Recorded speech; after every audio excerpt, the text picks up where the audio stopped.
Support for the program Humanize, Newcomers was provided in part by Rose Community Foundation and viewers like you.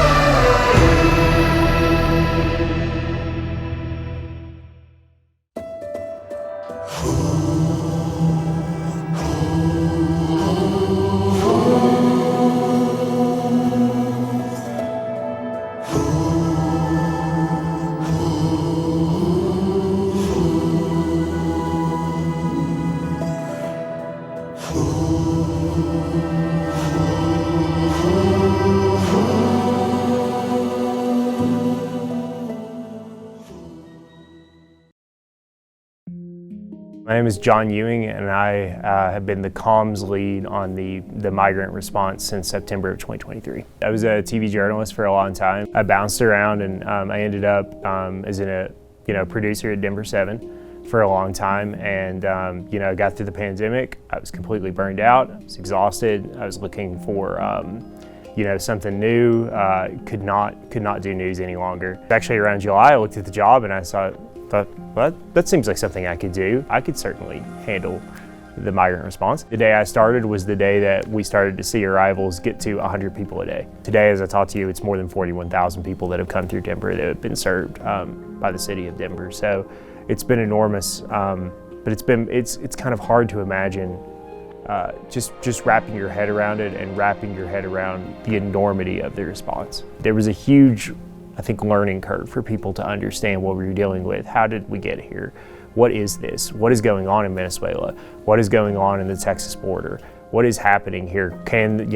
What is Denver going to do about it? Something you could do to help before you do lift a finger is to just put yourself in someone's shoes for a moment. I've heard stories of people who came here. There's people who came here because their parents were murdered by gangs, and they feared for their children's lives, because they feared sexual violence, because they feared that they wouldn't make it tomorrow, they couldn't feed their children.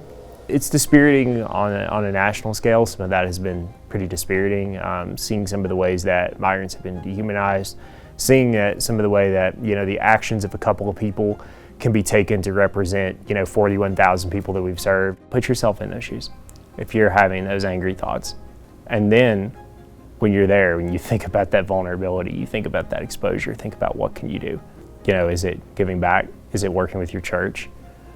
Is it maybe just being a little nicer the next time you see somebody squeegeeing a window?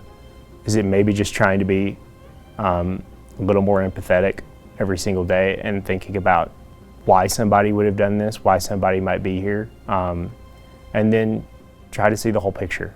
At the end of the day, I believe if you're having those thoughts of why would they come here, why are they here, why are we doing all this, and take a moment and think about your own children or your parents, and think about what you would do for them. We've helped house thousands of people, and I'm proud of that, but it is much more than just taking care of that first month's rent, or working with someone to take care of that first month's rent. It is much more than that. We have to keep people in housing. We have more people that we have to get into housing. We have to make sure people aren't in the streets. But I think if I have one goal, and I don't know how this is even quantifiable, it would be that the families with the kids, I see kids all the time in our shelters, that they don't remember any of this, that they don't think about this, when they're 20 and 30 and when they're 20 years old and, in college and moving on with their lives. That they don't remember any time in shelter, that this is a blip on the radar for them, and that we succeed in making this a short, stressful period in their lives, and then we put them on the path to success. They always tell you that you're not supposed to take your work home with you. That's not an option here. When somebody calls you on a Saturday and says, we got 300 people in today. We got to open a shelter tomorrow. We gotta make this happen.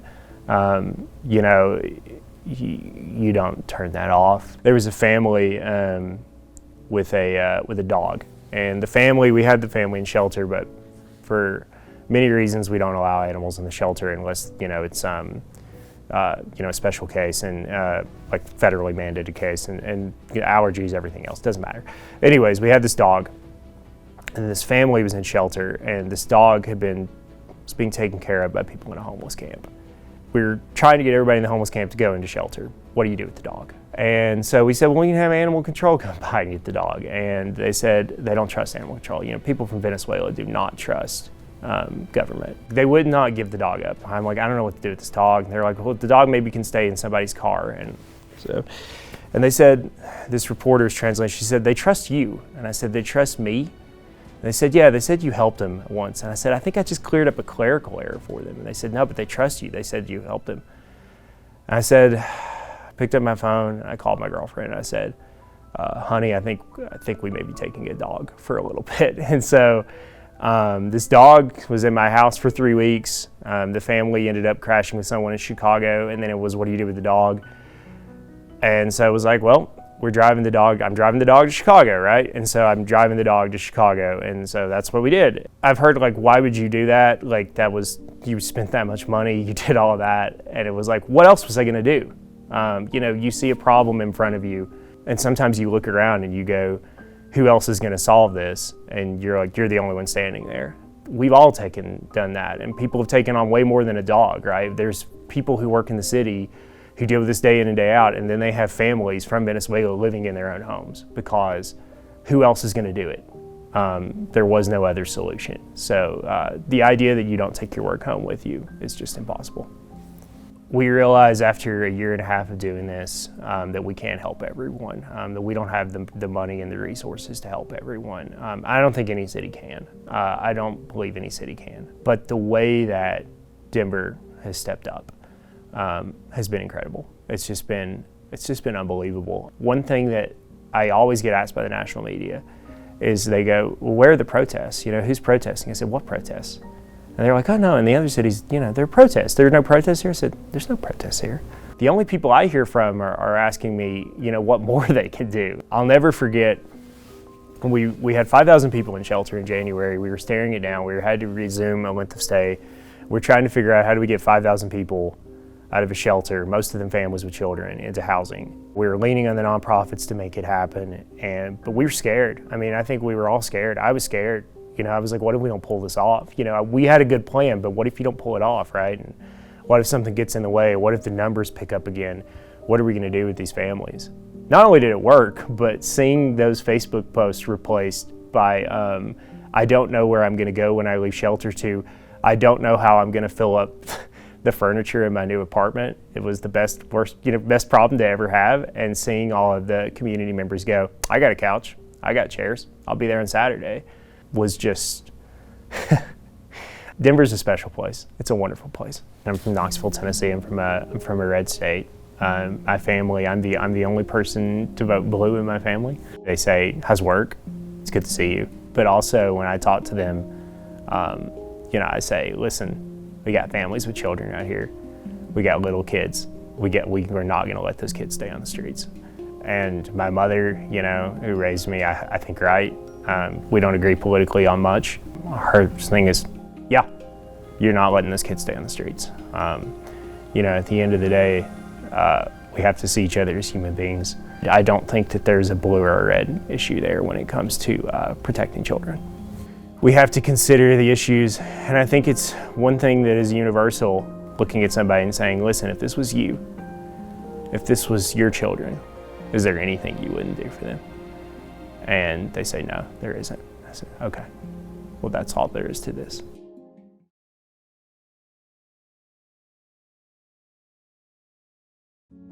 My name is Ron Thomas, and I'm Denver's Chief of Police. I grew up in Denver. I was actually born in Arizona, but my parents brought me here when I was just an infant, and so went to Denver Public Schools. My mother worked for the Department of Social Services. My father was a mail carrier, so they're both public servants in their own right. And being raised by two public servants, I always I think it was bred in me to give back to my community. My mother, who, because of her relationship with the Department of Social Services, actually worked with a number of Denver police detectives in the Juvenile Bureau.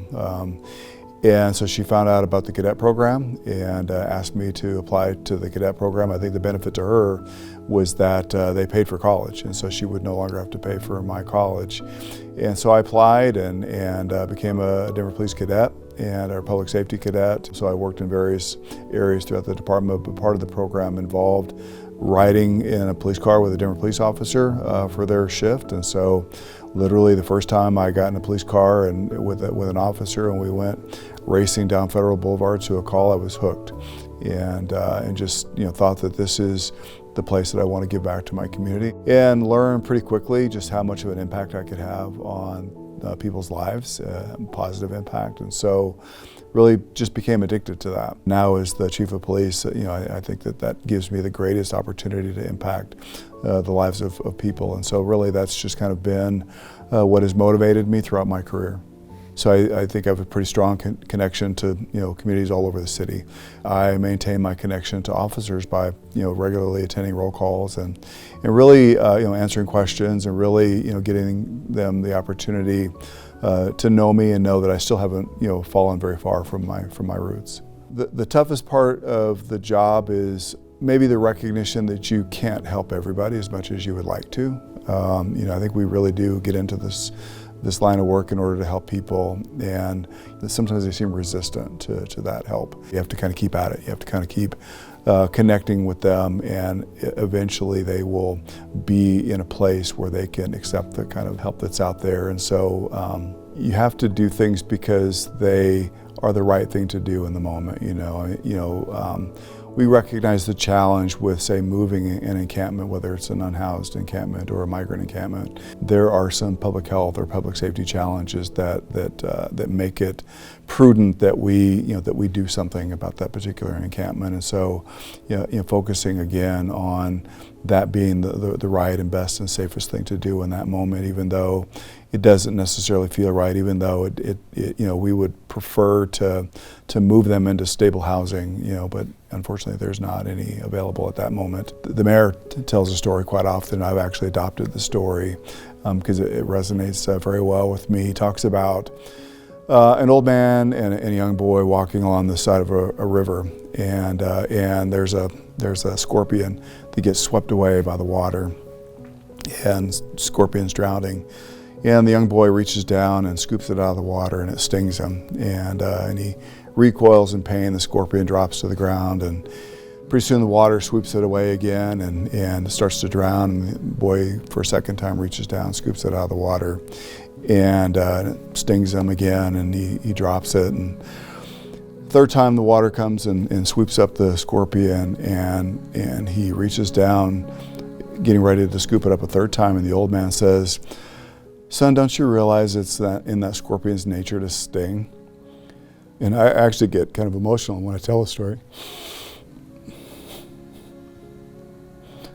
But the young boy says, "I do, but it's in my nature to help." And I tell officers, remember that. Remember that it's in your nature to help people, and don't let the fact that sometimes it's in people's nature to sting to stop that. So sometimes it's hard to drive by an encampment, whether it's a migrant encampment or homeless encampment, and see so many people that have needs, and know that there are actually resources out there that are available to help, but not being able to make that connection immediately. There are opportunities where we reconnect people with families, where we connect with people that have really fallen on hard times and maybe can't make their next meal. And I have officers that come out of their pocket all the time and provide meals, sometimes provide birthday gifts. I don't think it matters where they were born or what country they came from, whether they're an immigrant or a person that's unhoused. I don't think it really matters. I think that we want to give service to everybody. Upholding, the laws of the city is different than then connecting community members that are in need to various services. But again, it comes down to helping people. And so, I think that we're in a unique position where we know a lot of service providers. If we're going to be in the community, engaging and interacting with these individuals, why not, be part of that process that helps connect them to services. Very happy that the mayor has found pathways to house members of the migrant community and working on opportunities for them to work, because I really believe that that's really what they came to this country for, is for opportunity and to make a living and raise families. I see that when I'm out in the community, and I have those touch points with members of that community. So I'm really glad that the city has been very intentional about creating those opportunities.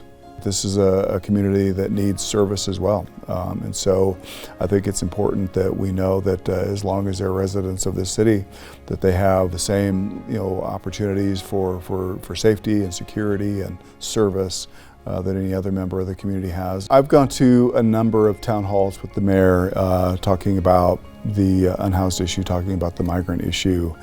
And what is actually very heartening to me is that there are a lot of people in the room that want to help. They just don't know necessarily what that looks like, and I think the mayor helps people understand that there's all kinds of ways to help. You can donate things, you can donate your time. What greater way than to be part of that sort of welcoming committee to help welcome them to the community? Because I think that when folks feel welcomed in a community, they start to care about that community just as much as everybody else does. There has not been an increase in crime in Denver as a result of all the migrants that are here now. We continue to see reductions in crime, even though more and more migrants come to our city every day. And I think the sheriff would say the same thing. I think that as he sees folks coming to his care on a regular basis, he's not seeing a rise in the number of folks that are coming into his care that are migrants.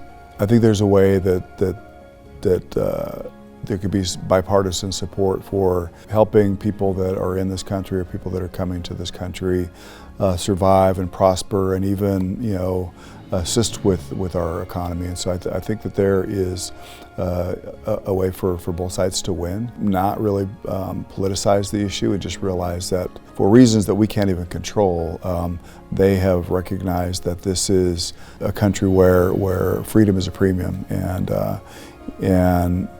they come here for various reasons, to escape their political situations or their family situations. I think both sides could come together and help those people live the American dream just the way that we all do. Alex Marrero, proud Superintendent, Denver Public Schools, finishing up our third year in this administration. Everyone seems to think that my position is elected, but no, I'm a hired and hopefully not anytime soon fired employee. I often say it's like a triad, my role. So educator, politician, and business person. We have close to $1.5 billion that we're responsible for, public funds. So it's dancing in those angles of that triangle. I started my career in higher education, actually. So I was a financial aid counselor, advisor at Manhattan College. And how I became an educator, I think was the most important, the most impactful, tragic time in my life. When I was just getting into college, I lost my mother. My mother's from Dominican Republic. My father's a refugee from Cuba, and he was in and out of my life, mostly out. My brother, older, in the military, there I was by myself in the hoods of the Bronx, if you will. And then mom passes, and I'm looking to, there's no one around, no family, so public assistance, whether it's Section 8, whether it's disability, whether it's welfare, and all those doors were shut in my face as a youngster. Right? The only thing that was an olive branch was the professors at Fordham University, where I was a student. They said, no, we can't afford to lose you. And loaded me up with loans, which was the only way that they can manage at the time, so grateful for that. But the only public entity that supported me during the most heart-wrenching time in my life was education. So started in higher ed, then went into K-12, worked my way all the way up to principal, which is the most rewarding job. This is such a large organization that the demands are ever persistent, right? And perpetual if you allow it to be. So you have to really come out of the routine to see the impact and also to be informed. So I'm intentional in that regard. Aside from visiting schools, we've opened up some community hubs. Our community hubs initiative was me trying to eradicate the disparity that exists outside of bell-to-bell instruction. As educators, we do our best to make sure that when you're in the school building, you're safe, secure, and that we have the best opportunity to learn. But that's not enough in present day, right? To lead an educational system, you have to also come to terms with the realities of what happens or what doesn't happen outside of school. This initiative happened before the influx of new-to-country students. But the ones who are benefiting the most are our new-to-country families. So when we see, when I visit our community hubs, I see not only the food insecurity being addressed, so we have true bodegas in our community hubs, not just food banks, not to knock food banks, but what we have is, what do you want? A bonding experience. What do you want? You want pasta? Okay, here are the ingredients, here are the instructions, let's turn it into an activity for the family. That's much different than here's your can. We have some basic needs, whether it's clothing, winter clothes, shoes, book bags, have at it. Here's what we have for you all. Now we can build home libraries because we have book vending machines, right? In all languages, all levels, right? So all we need is access, which we've provided. We have 6, hopefully we can continue to expand. So that's the best example of how I've seen how we have supported our new-to-country students. The other way that I've seen it is some heart-wrenching letters that have been provided to me by our principals. And when I say heart-wrenching, that's not an understatement. That's a 4-page letter that I carry around with me. One of our young scholars, elementary, young lady who saw death, rape, and just horror in a 9-month walk. So a trek from Venezuela through Central America, through Mexico, barely, to the Southwest to settle into our system. So if that's not a sign that we have to do better for all, but make sure that folks feel safe, secure, and call this home, then I don't know what else is a sign. We convened all superintendents, tally, if you will, of all new-to-country students that we have all received since the magic October count, when we receive our funding. In our case, close to 3,000 students total, right? Significant amount of money. But in smaller districts, a handful of students are significant when you don't have the luxuries of being so large, and we can just provide some more resources in different ways. So when we compiled all these new-to-country students, then we were the ones who started the initiative and lobbying and respectfully saying to the state and Governor Polis, here's what we're doing, highlighting the great work out of Valdez, out of McMean, out of Placebridge. So it's not saying that we're failing these students, we're doing incredible, but it comes at a cost, right? It comes at a cost in emotional, physical. And the funding formula says that we're supposed to get some more. So through our advocacy, we were able to get some funding for not just Denver Public Schools, all districts across the state. Hopefully we can continue to use our leverage for a greater good. And that's an incredible example. And we're continuing. Most recently, we leveraged a little bit of our muscle when it comes to the School Finance Act. That's, in the eyes of some can be controversial. To me, it's crystal clear.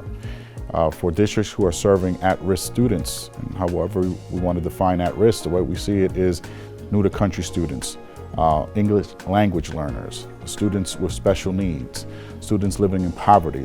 The research is crystal clear that the lift is much more significant when you're serving those students.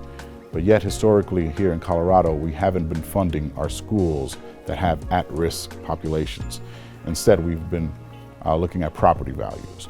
So that's another way that we leverage, and hopefully to those educators who, again, are having the greater lift, and at the same time we have an accountability measure that is merciless in certain cases. It's just an unfair game that we're playing when it comes to public education. We're going to continue doing what's right for our students, without a doubt. But if we can also influence or change policy and create an equitable funding system, and even when it comes to an evaluation system, and that's a huge victory, not just for DPS, for the entire state.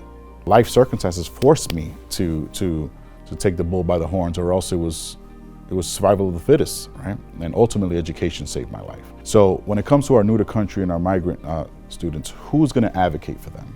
Because when I was in that position, the public system did not. This is where education is the saving grace, right? Keeping the politics and the polarizing positions out of it. We can get into the whole shelter, housing, access, work authorization. I know in certain cases that's seen as incredibly controversial. But something that's foundational and fundamental as a right is free and appropriate education. Our little scholar who shared in writing a beautifully written in Spanish letter of the horror that she saw. So how can I not be the person to make sure that this is her sanctuary? I have to. If not me, who?